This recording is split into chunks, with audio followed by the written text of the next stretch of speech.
Welcome to week 4 of 8 Beats to Better Outcomes. Halfway through. This week is all about decelerations. I know this one might feel frustrating as we have already seen so many changes to the way we look at decelerations over the years, but please stay with me, there's definitely some positives in here. The first change is a change in language, but not in actual meaning.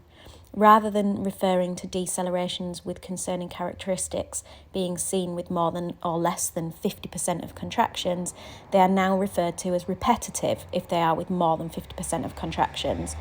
Although this is not a change in meaning, it will hopefully make it easier to remember and is one less more than or less than symbol to think about. Whether they are repetitive or not is important when thinking about the time the baby's heart rate is spending at its baseline, a safe place where baby can effectively exchange gases, and how long baby is spending decelerating with concerning characteristics where gas exchange is interrupted, and thinking about how the baby is coping with this. A bigger change we will see is the removal of the 90-minute limit on decelerations without concerning characteristics.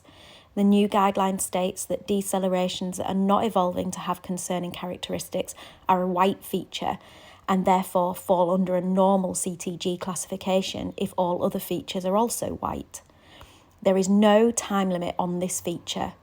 This is because this type of decelerations are most likely to be due to cord compression and are a normal part of a healthy baby's first line response to the stress of labour. If a baby starts to use other coping mechanisms, this will result in changing features such as decelerations becoming wider and deeper, which will be seen as the concerning characteristics of longer than 60 seconds or decels that are slow to return to baseline, or we will see a gradually rising baseline, both of which would be amber or red features and therefore change the overall classification of the CTG. Therefore, if decelerations are not evolving to have concerning characteristics, this is suggesting that the baby is coping with the current level of stress with the current decelerations and is not needing to employ further coping mechanisms, which is why that time limit has been removed. The concerning characteristics we are looking out for are changing too.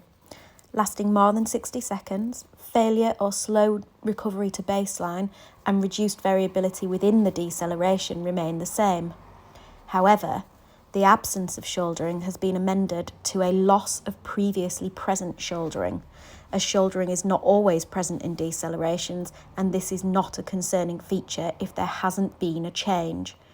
In practice, if a CTG has been started and there are no decelerations, and then decelerations start to occur which don't have shouldering, this in itself is not a concerning characteristic. On the other hand, if decelerations are seen that do have shouldering and then the shouldering stops, this is a concerning characteristic. The characteristic of biphasic or W-shaped decelerations has also been removed, as a true biphasic deceleration lasts more than 60 seconds, which is already a concerning characteristic, and so the addition of this feature does not change the interpretation of the decelerations. Remember, as with all the changes that are coming, the focus has really shifted to risk assessment, review of the whole clinical picture, and thinking about how is the baby rather than how is the CTG.